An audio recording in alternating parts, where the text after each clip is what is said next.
What's up guys? So over the last month I've been taking you through all the European exclusive physical releases for the Nintendo Switch, and now that's finished we're going to do something a little bit different, a little bit more exciting. We're going to take a look at 20, almost 40, North American exclusive physical releases. And this time we're doing quality, not quantity, mostly. The US seem to have fewer exclusive physical releases, but of higher caliber, and while I'm not going to get through all of them in this episode, maybe I'll do another one in a few months from now. And just to note, I'm not covering games from low print companies, so you're not going to find any limited run releases or special reserve games, so yeah, enter the gungeon, sorry.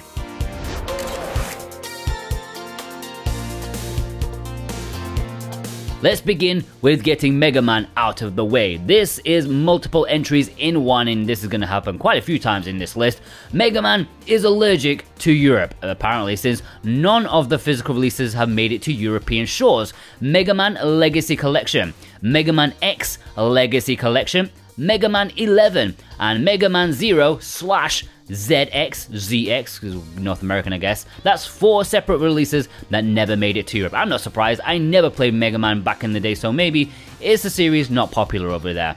Dragon's Dogma is another game that shows Capcom hates Europe. This absolute quality title is an action RPG, one of the truly missed releases. It's a fine, high production value game that definitely should be in everyone's collection. It's one Europeans 100% need to import. I really like this game quite a lot. The Resident Evil collections. Okay, so these could have been absolutely essential, but you know, Capcom, sometimes they like to, be Capcom. And so these 3 Resident Evil releases in North America are a little bit borked, shall we say, because all of them require a download in some capacity. You get one game, then a download code for the rest, which sucks monkey butts, but fans of the series may want to add these to their European shelves if they love the series. Personally, I bought a used copy of the triple pack for rather cheap since I really only wanted 4, which is the one on the cartridge, so winner is me. Wild Guns Reloaded is a fun remake of a classic arcade-style shooter set in a steampunk Wild West world. You jump, you dive, you shoot at targets that pop up. Shame there's no light gun style peripheral for this, but it's still quite a lot of fun. I have it in my collection.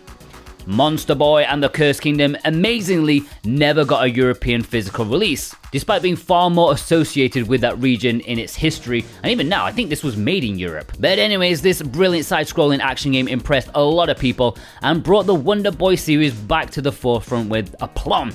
The US version isn't the easiest to get a hold of now, so perhaps plump for a Japanese copy, which is much more available and has English. Check out James's review for more info on this one. Tokyo School Life is a visual novel that is exclusive to Video Games Plus, a Canadian website. Only 5,000 copies of this were made. Very nice visual novel with voice acting, and it makes it an interesting if rather obscure choice that I feel not many North Americans, let alone Europeans, are aware of. That's why I decided to make an exception for this one, with the low print rule, because, it's often forgot about. Thankfully, they do ship to Europe, so grab this obscure little game while you have the chance. Katamari Damacy is a funky, fantastic, wacky game where you roll up objects into an ever-increasing ball. This is a remaster of an old PS2 game, and yet it feels fresher than ever. It's weird and wonderful, and there's nothing else quite like it on the market, and it's a pity it never got a physical release in Europe. If you want something colourful and happy in your life, then this is one for you. Check out my review for more information. Touhou Genso Wanderer Reloaded surprised me with its non-European physical release. I was convinced it's got a European release because it's NIS America, they always do. But apparently, not this one. I should definitely get this as it is a mystery dungeon style game, which is one of my favourite genres. The art style looks a little bit budgeted, shall we say, but I'm up for giving this one a go. Raiden V, whatever you 5, is a really decent vertical shooter. Easy to play, hard to master. This time you have an energy bar rather than being taken down in one hit, making it slightly more accessible than before. 3 crafts to choose from. This is all about replayability to get your score up. A very decent addition to shooter fans' collections. Alright, we are halfway through this list. What do you think so far? If you fancy some of these in your life, then remember there are links below in the description and the pinned comment to the ones that we can still find available. If you do, it helps us out massively. Some from Amazon, some from PlayAsia. If you use those PlayAsia links, then you can also get a very sweet 5% off if you use the coupon code SwitchWatchTV while checking out. That's all one word, SwitchWatchTV, and you can get 5% off any physical item from PlayAsia and support us out at the same time. The Opus Collection is a double pack of 2 heartwarming story-driven adventure games, short in nature, but as a double pack, they make a charming addition to those looking for some nice artwork and great music. Plus, it's not gonna break the bank. Charming little physical for you to add to your collection. Alright, balls to it, I'm gonna have to do a massive roundup of Nicalis games because otherwise, they're gonna take up the rest of this list. So for number 12, are you ready? Ikaruga, Cave Story Plus, The End Is Nigh, Blade Strangers, Code of Princess, Tiny Barbarian DX, Umihara Kawase Fresh, Runner 3, Red Out, Remy Law, It'll Do 2, Elliot Quest, Hyper Parasite, Korg Gadget, Dungreed, Crystal Crisis, Monkey Barrels, yes, poor Europeans, but they are pretty easy to get a hold of, and some have Japanese versions as well. Really a big shame about Nicalis because they do have some quality titles, they just don't want to even bother with Europe. Undertale is a much-loved indie RPG from Toby Fox. It's ascended its cult status, and pretty much everyone knows it, even if they may have never played it. And no, the more you tell me to play it, the less I'm going to. But, you know, I know people have a big desire for a Switch physical, and so North America got the goods alongside Japan. Europe, well, apparently you don't like Undertale enough, you heathens! Another site, I think, is a North American physical exclusive. I know it got a code in a box release in Europe, but apparently only North America got a proper cartridge as far as I've seen. This is a surreal fantasy adventure game set in the Victorian era. I don't know much about it, I don't know if it's good or not, but it has a cat, so that's a winner already. While not everyone here may be the target audience, Pretty Princess Party is a nice game for those of a younger audience or younger heart. A simulation game where you decorate your castle and bring it up from its state of disrepair. It's cute, has minigames, and will appeal to those who want to bring out their inner princess, like me. Waku Waku Sweets is a cute, colourful game that's a bit like Cooking Mama with over 100 recipes from a variety of world cultures. It's for a younger audience and there's plenty of learning to be had here. If you're looking for an alternative to the Cooking Mama game on Switch, then this is the one that you'll be wanting. Burgertime Party is a fun little time, fun for those fans of the classic arcade game. It's not like 100% winner with a few iffy things going on about it, but it's a solid arcade time if you check out my review from so long ago I don't even remember.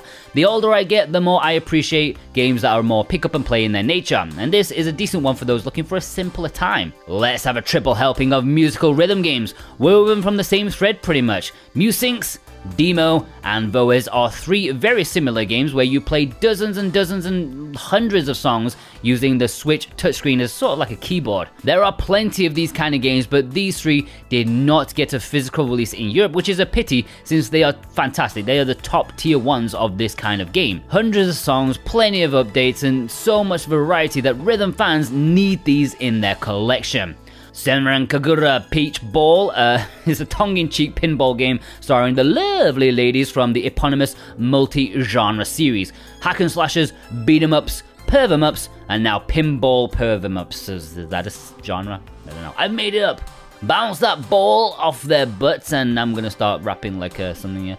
It's hardly a quality title, but a bit of harmless fun for pinball and pervs of all ages, well over 18.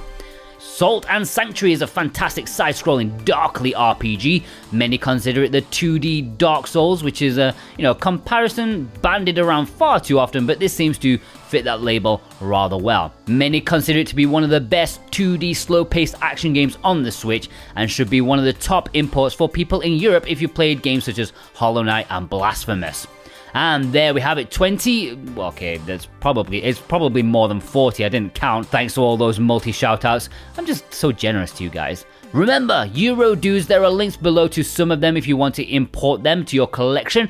Many thanks to our executive producers, Dane Wilkinson, God of Resin, Boombox, Brent McLean, Jonathan Rumo, Santa Tartaruga, Alexander Cato, J. Cross 7776, Elisa, Punky Dooster, Michael Del Polito, Cartoon Soren, Jack Severus, Vilos, and Robotech. If you watched all the way through, what a massive legend you are. If you did, don't forget to give me a high five in the comments, and I'll give you one back. Please check out all the European episodes in case you missed them. There are a handful of gems in there for you to add to your collection. I'm sure you'll find something you want to buy. We'll see you over there. Have a good one.